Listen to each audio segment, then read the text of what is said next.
ಧನುಸು ರಾಶಿಯವರಿಗೆ ಅಂಗಾರಕ ಯೋಗದ ಎಫೆಕ್ಟ್ ಹೇಗಿದೆ? ಎಸ್, ಮೊದಲನೇದಾಗಿ ಧನುಸು ರಾಶಿಯವರು ಎಲ್ಲರೂ ಚೆನ್ನಾಗಿದ್ದೀರಾ. ಐ ಹೋಪ್ ನೀವೆಲ್ಲರೂ ಚೆನ್ನಾಗಿದ್ದೀರಾ ಅಂತ. ಓಕೆ, ಈಗ ಈ ವಿಡಿಯೋದಲ್ಲಿ ಅಂಗಾರಕ ಯೋಗ ಮುಂದುವರೆದ ಭಾಗ. ಎಸ್, ಧನುಸು ರಾಶಿಯವರಿಗೆ 3ನೇ ಮನೆಯಲ್ಲಿ ಅಂಗಾರಕ ಯೋಗ ಆಗ್ತಾ ಇದೆ.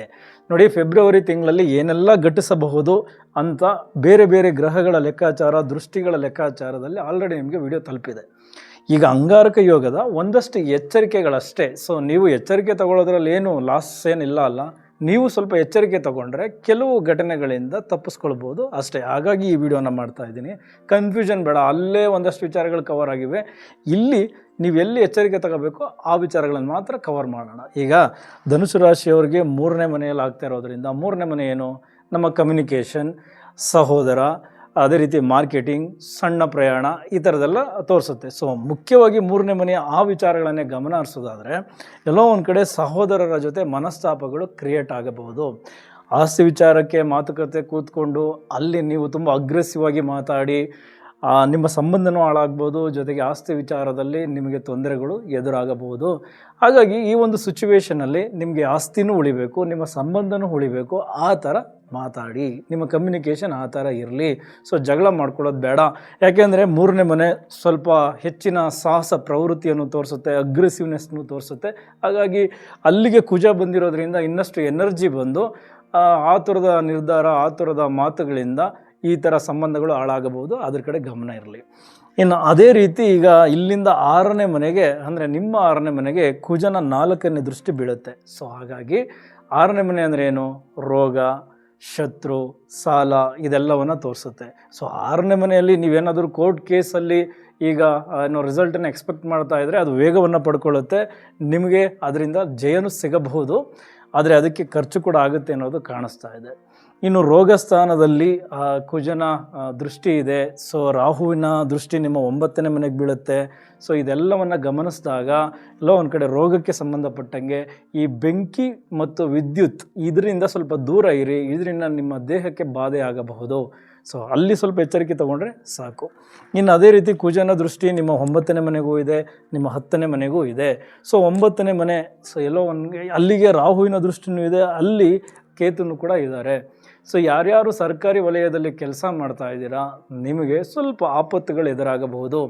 ಈ ಹಿಂದಿನ ಪ್ರಕರಣಗಳು ಬೆಳಕಿಗೆ ಬಂದು ನಿಮ್ಮ ವಿರುದ್ಧ ಕಾನೂನು ಕ್ರಮಗಳಾಗಬಹುದು.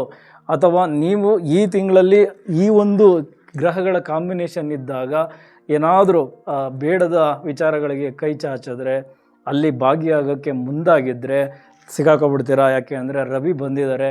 ರವಿ ಬಂದಿರೋದೇ ನಿಮ್ಮ ತಪ್ಪುಗಳ ಮೇಲೆ ಬೆಳಕು ಚೆಲ್ಲಿ ಅದು ಜಗತ್ತಿಗೆ ಗೊತ್ತಾಗಲಿಕ್ಕೆ. ಸೊ ಹಾಗಾಗಿ ಇನ್ನೂ ಡೀಟೇಲ್ಡಾಗಿ ಹೇಳಿದ್ರೆ ತುಂಬ ವಿಚಾರಗಳನ್ನು ಕವರ್ ಮಾಡ್ಬೋದು. ಸದ್ಯಕ್ಕೆ ನೀವು ಈ ಥರದ ವಿಚಾರಗಳಲ್ಲಿ ಎಚ್ಚರಿಕೆಯಿಂದ ಇರಿ. ಸೊ ದೂರದ ಪ್ರಯಾಣ ಖಂಡಿತ ಬೇಡ, ಯಾಕೆಂದರೆ ಪ್ರಯಾಣವನ್ನು ತೋರಿಸುತ್ತೆ 9ನೇ ಮನೆ. ಸೊ ಪ್ರಯಾಣವನ್ನು ಮಾಡಬೇಡಿ.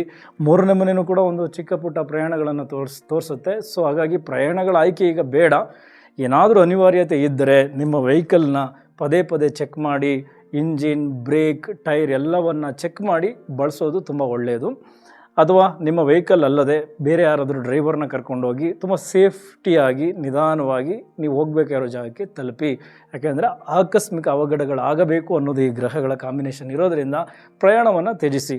ಸ್ಪೆಷಲಿ ಧನುಸು ರಾಶಿಯ ಬಿಸ್ನೆಸ್ ಮ್ಯಾನ್, ರಾಜಕಾರಣಿಗಳು ಅಥವಾ ಫಾರಿನ್ ಟ್ರಾವೆಲ್ ಮಾಡೋರು ಯಾರು ಜಾಸ್ತಿ ಇದ್ದರೆ ಈ 23ನೇ ತಾರೀಕಿಂದ ಮಾರ್ಚ್ 5ನೇ ತಾರೀಕು ಒಳಗಡೆ ಸ್ವಲ್ಪ ಪ್ರಯಾಣದಲ್ಲಿ ಎಚ್ಚರಿಕೆಯಿಂದ ಇರಿ. ಯಾಕೆ ಅಂದರೆ ರಾಹು ತಾಂತ್ರಿಕ ದೋಷಗಳನ್ನು ಕೊಟ್ಟರೆ ಆತುರದ ನಿರ್ಧಾರಗಳನ್ನು ಕುಜ ಕೊಟ್ಬಿಡ್ತಾರೆ. ಸೊ ಹಾಗಾಗಿ ಎಲ್ಲೋ ಒಂದು ಕಡೆ ವಿಮಾನ ಪ್ರಯಾಣದಲ್ಲಿ, ಅದು ವಾಯುತತ್ವದಲ್ಲಿ ಈ ಒಂದು ಯೋಗ ಆಗ್ತಾ ಇರೋದ್ರಿಂದ ಈ ಗಾಳಿಯಲ್ಲೇ ಸಮಸ್ಯೆಗಳು ಜಾಸ್ತಿ ಆಗುತ್ತೆ. ಸೊ ವಿಮಾನ ಪ್ರಯಾಣ ಆ ಒಂದು ಪೀರಿಯಡ್ಡು ಸ್ವಲ್ಪ ನೀವು ಅವಾಯ್ಡ್ ಮಾಡೋದು ತುಂಬ ಒಳ್ಳೆಯದು. ಅದೇ ರೀತಿ ನಿಮ್ಮ ಕರ್ಮಸ್ಥಾನದಲ್ಲೂ ಕೂಡ ಕುಜನ ದೃಷ್ಟಿ ಬೀಳುತ್ತೆ.